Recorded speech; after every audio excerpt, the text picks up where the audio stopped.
ಎಲ್ಲರಿಗೂ ನಮಸ್ಕಾರ.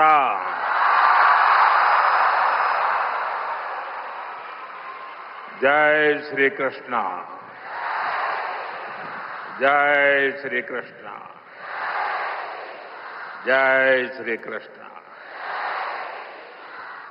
मैं अपनी बात बताना शुरू करूं उसके पहले यहां कुछ बच्चे चित्र बना के ले आए हैं. जरा एसपी जी के लोग और लोकल पुलिस के लोग मदद करें, उसको कलेक्ट कर लें.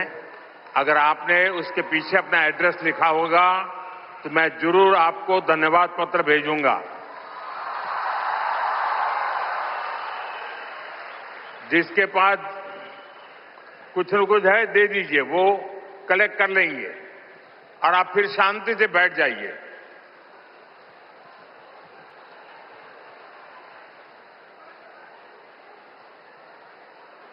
ये बच्चे इतनी मेहनत करते हैं और कभी कभी मैं उनके साथ कभी अन्याय कर देता हूं तो दुख होता है मुझे.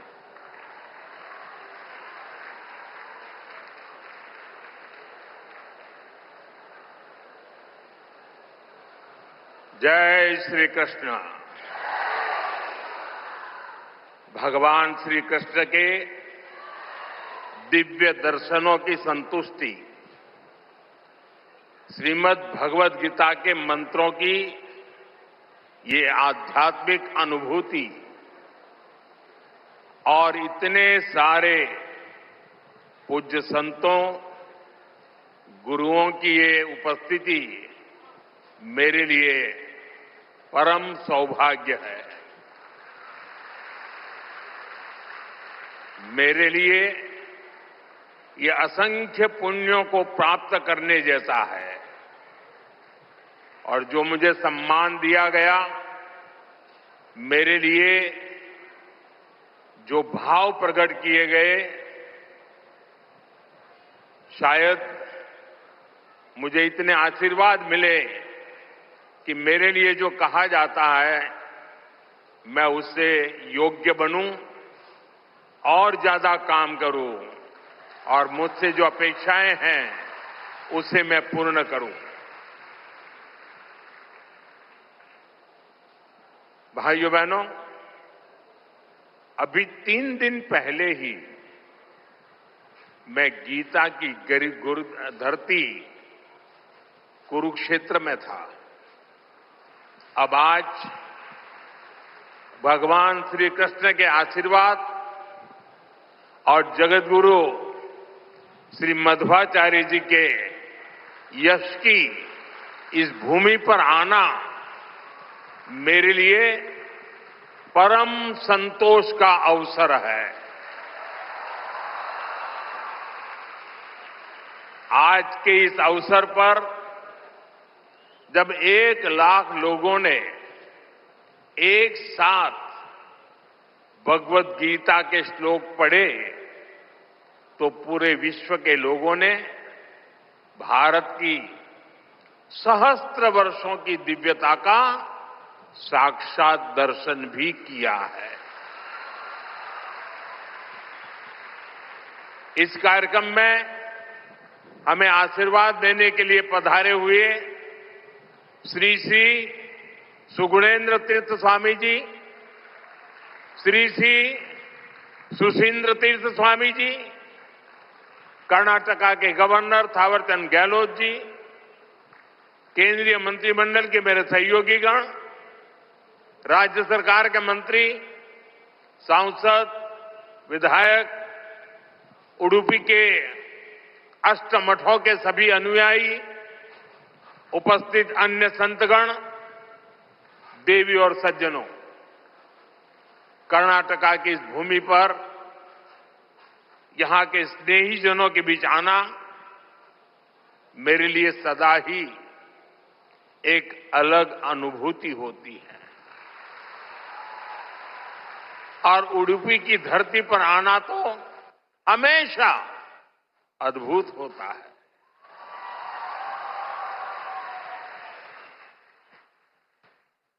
मेरा जन्म गुजरात में हुआ और गुजरात और उडुपी के बीच एक गहरा और विशेष संबंध रहा है।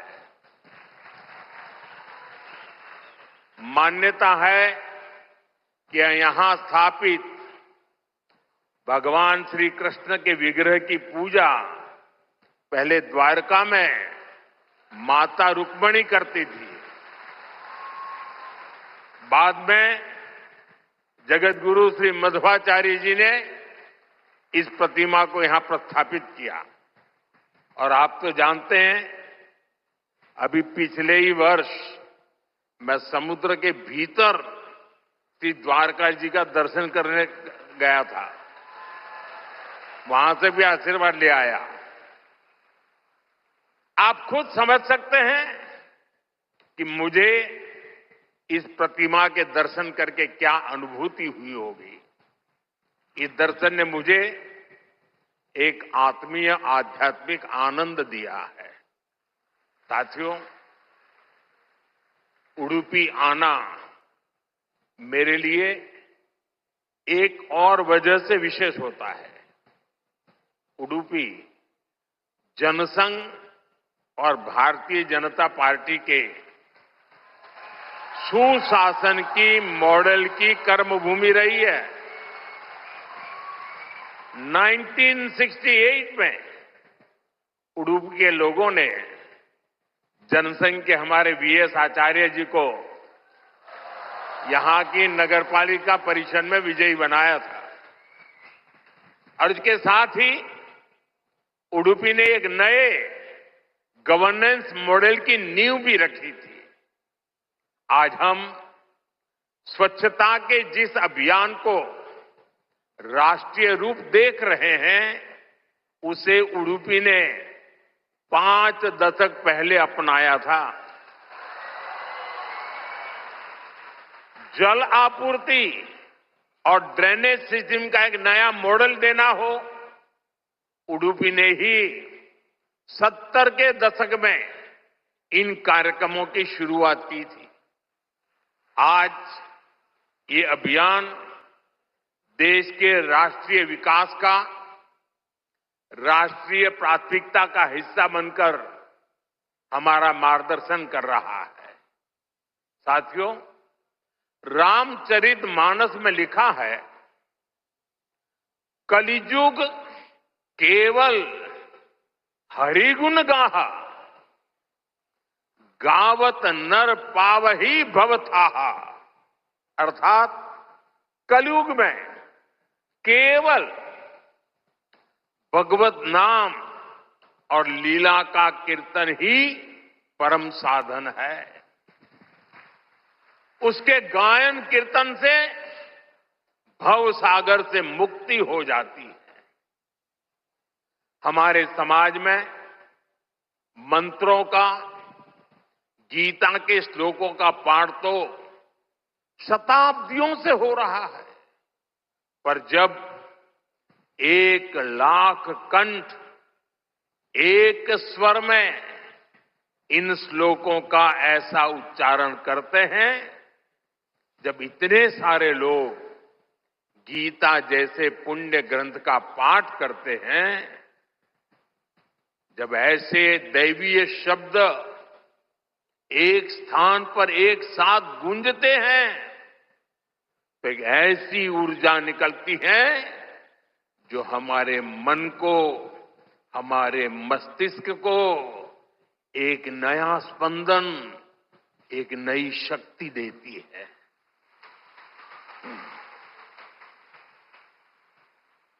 यही ऊर्जा अध्यात्म की शक्ति की है। यही ऊर्जा सामाजिक एकता की शक्ति है। इसलिए आज लक्ष्य कंठ गीता का ये अवसर एक विशाल ऊर्जा पिंड को अनुभव करने का अवसर बन गया है। ये विश्व को सामूहिक चेतना, कलेक्टिव कॉन्शियसनेस की शक्ति भी दिखा रहा है। साथियों, आज के दिन विशेष रूप से मैं परम पूज्य श्री श्री सुगुणेन्द्र तीर्थ स्वामी जी को प्रणाम करता हूं। उन्होंने लक्ष्य कंठ गीता के इस विचार को इतने दिव्य रूप में साकार किया है। पूरे विश्व में लोगों को अपने हाथ से गीता लिखने का विचार देकर उन्होंने जिस कोटि गीता लेखन यज्ञ की शुरुआत की है, वो अभियान सनातन परंपरा का एक वैश्विक जन आंदोलन है। जिस तरह से हमारा युवा भगवत गीता के भावों से, इसकी शिक्षाओं से जुड़ रहा है, वो अपने आप में बहुत बड़ी प्रेरणा है। सदियों से भारत में वेदों, उपनिषदों और शास्त्रों के ज्ञान को अगली पीढ़ी तक पहुंचाने की परंपरा रही है और ये कार्यक्रम भी इसी परंपरा का भगवत गीता से अगली पीढ़ी को जोड़ने का एक सार्थक प्रयास बन गया है। साथियों, यहां आने से 3 दिन पहले मैं अयोध्या में भी था। 25 नवंबर को विवाह पंचमी के पावन दिन अयोध्या के राम जन्मभूमि मंदिर में धर्म ध्वजा की स्थापना हुई है।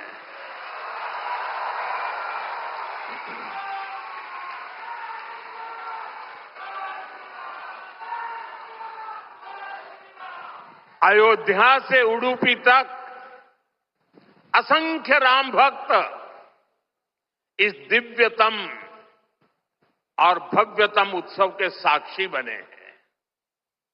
राम मंदिर आंदोलन में उडुपी की भूमिका कितनी बड़ी है, सारा देश इसे जानता है।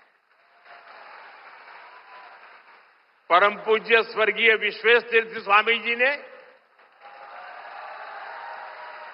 दशकों पहले राम मंदिर के पूरे आंदोलन को जो दिशा दी, ध्वजारोहण समारोह उसी योगदान की सिद्धि का पर्व बना है। उडुपी के लिए राम मंदिर का निर्माण एक और कारण से विशेष है। नए मंदिर में जगत गुरु मध्वाचार्य जी के नाम पर एक विशाल द्वार भी बनाया गया है। भगवान राम के अनन्य भक्त जगत गुरु मध्वाचार्य जी ने लिखा था, रामाय शाश्वत सुविस्तृत षड्गुणाय सर्वेश्वराय बलवीर्य महारणवाय, अर्थात भगवान श्री राम 6 दिव्य गुणों से विभूषित सर्वेश्वर और अपार शक्ति साहस के सागर है। और इसलिए राम मंदिर परिसर का एक द्वार उनके नाम पर होना उडुपी, कर्नाटका और पूरे देश के लोगों के लिए बहुत गौरव की बात है। साथियों, जगतगुरु श्री मध्वाचार्य जी भारत के द्वैत दर्शन के प्रणेता और वेदांत के प्रकाश स्तंभ है। उनके द्वारा बनाई गई उडुपी के अष्टमठों की व्यवस्था संस्थाओं और नव परंपराओं के निर्माण का मूर्त उदाहरण है। यहां भगवान श्री कृष्ण की भक्ति है, वेदांत का ज्ञान है और हजारों लोगों की अन्न सेवा का संकल्प है। एक तरह से ये स्थान ज्ञान, भक्ति और सेवा का संगम तीर्थ है। साथियों, जिस काल में जगतगुरु मध्वाचार्य जी का जन्म हुआ, उस काल में भारत बहुत सी आंतरिक और बाहर की चुनौतियों से जूझ रहा था। उस काल में उन्होंने भक्ति का वो मार्ग दिखाया जिससे समाज का हर वर्ग, हर मान्यता जुड़ सकते थे। और इसी मार्गदर्शन के कारण आज कई शताब्दियों के बाद भी उनके द्वारा स्थापित मठ प्रतिदिन लाखों लोगों की सेवा का कार्य कर रहे हैं। उनकी प्रेरणा के कारण द्वैत परंपरा में ऐसी कई विभूतियां जन्मी हैं जिन्होंने सदा धर्म, सेवा और समाज निर्माण का काम आगे बढ़ाया। और जन सेवा की ये शाश्वत परंपरा ही उडुपी की सबसे बड़ी धरोहर है। साथियों, जगतगुरु मध्वाचार्य की परंपरा ने ही हरिदास परंपरा को ऊर्जा दी। पुरंदरदास, कनकदास जैसे महापुरुषों ने भक्ति को सरल, सरस और सुगम कन्नड़ा भाषा में जन जन तक पहुंचाया। उनकी ये रचनाएं हर मन तक, गरीब से गरीब वर्ग तक पहुंची और उन्हें धर्म से, सनातन विचारों से जोड़ा। ये रचनाएं आज की पीढ़ी में भी वैसी की वैसी ही है। आज भी हमारे नौजवान सोशल मीडिया की रील्स में श्री पुरंदरदास द्वारा रचित चंद्रचूड़ शिव शंकर पार्वती सुनकर एक अलग भाव में पहुंच जाते हैं। आज भी जब उडुपी में मेरे जैसा कोई भक्त एक छोटी सी खिड़की से भगवान श्री कृष्ण का दर्शन करता है तो उसे कनकदास जी की भक्ति से जुड़ने का अवसर मिलता है। और मैं तो बहुत सौभाग्यशाली हूं, मुझे इसके पहले भी ये सौभाग्य प्राप्त होता रहा है। कनकदास जी को नमन करने का सौभाग्य मिला है। साथियों, भगवान श्री कृष्ण के उपदेश, उनकी शिक्षा हर युग में व्यवहारिक है। गीता के शब्द सिर्फ व्यक्ति नहीं, राष्ट्र की नीति को भी दिशा देते हैं। भगवत गीता में श्री कृष्ण ने सर्वभूत हिते रताः ये बात कही है। गीता में ही कहा गया है, लोक संग्रहम एवापि संपश्यन कर्तुम अहर्षि। इन दोनों ही श्लोकों का अर्थ यही है कि हम लोक कल्याण के लिए काम करें। अपने पूरे जीवन में जगतगुरु मध्वाचार्य जी ने इन्हीं भावों को लेकर भारत की एकता को सशक्त किया। साथियों, आज सबका साथ, सबका विकास, सर्वजन हिताय, सर्वजन सुखाय, ये हमारी नीतियों के पीछे भी भगवान श्री कृष्ण के इन्हीं श्लोकों की प्रेरणा है। भगवान श्री कृष्ण हमें गरीबों की सहायता का मंत्र देते हैं और इसी मंत्र की प्रेरणा आयुष्मान भारत और पीएम आवास जैसी स्कीम का आधार बन जाती है। भगवान श्री कृष्ण हमें नारी सुरक्षा, नारी सशक्तिकरण का ज्ञान सिखाते हैं और उसी ज्ञान की प्रेरणा से देश नारी शक्ति बंधन अधिनियम का ऐतिहासिक निर्णय करता है। श्री कृष्ण हमें सबके कल्याण की बात सिखाते हैं और यही बात वैक्सीन मैत्री, सोलर अलायंस और वसुधैव कुटुंबकम की हमारी नीतियों का आधार बनती हैं। साथियों, श्री कृष्ण ने गीता का संदेश युद्ध की भूमि पर दिया था और भगवत गीता हमें ये सिखाती है कि शांति और सत्य की स्थापना के लिए अत्याचारियों का अंत भी आवश्यक है।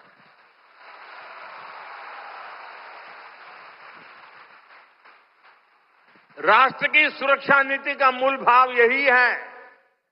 हम वसुधैव कुटुंबकम भी कहते हैं और हम धर्मो रक्षति रक्षितः का मंत्र भी दोहराते हैं। हम लाल किले से श्री कृष्ण की करुणा का संदेश भी देते हैं और उसी प्राचीर से मिशन सुदर्शन चक्र की उद्घोषणा भी करते हैं।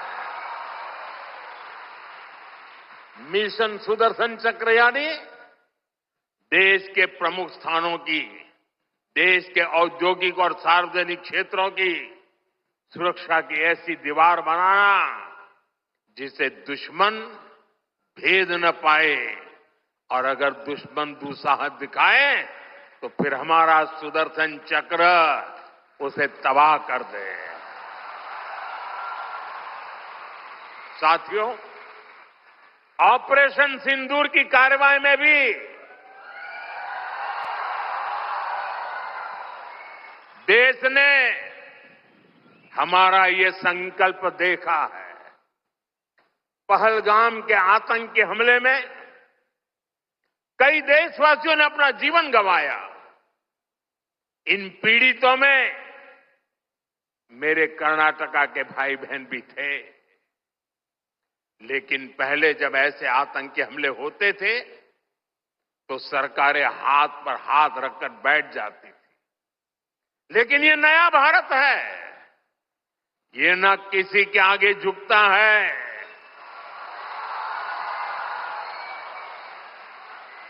और न ही अपने नागरिकों की रक्षा के कर्तव्य से डिगता है।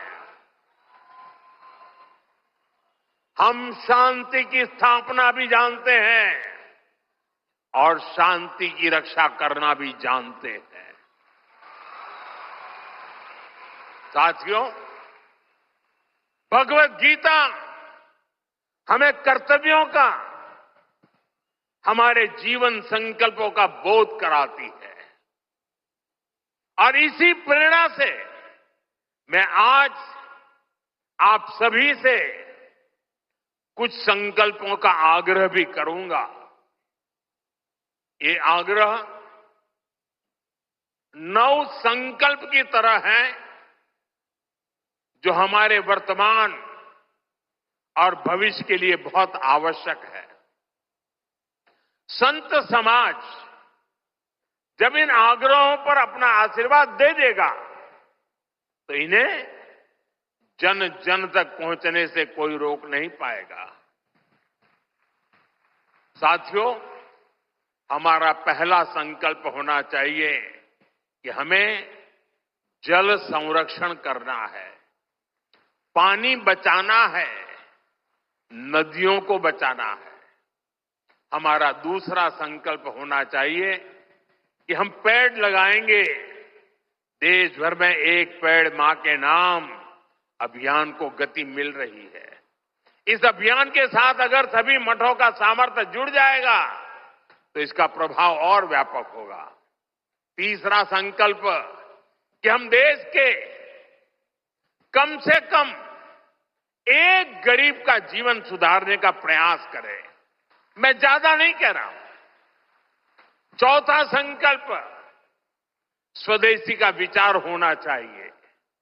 एक जिम्मेदार नागरिक के रूप में हम सब स्वदेशी को अपनाएं। आज भारत आत्मनिर्भर भारत और स्वदेशी के मंत्र पर आगे बढ़ रहा है।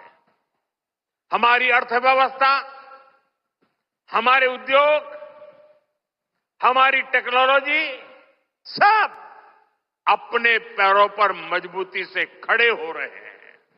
इसलिए हमें जोर शोर से कहना है, वोकल फॉर लोकल,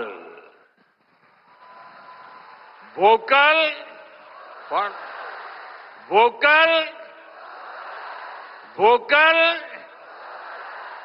साथियों, पांचवें संकल्प के रूप में हमें नेचुरल फार्मिंग को बढ़ावा देना है।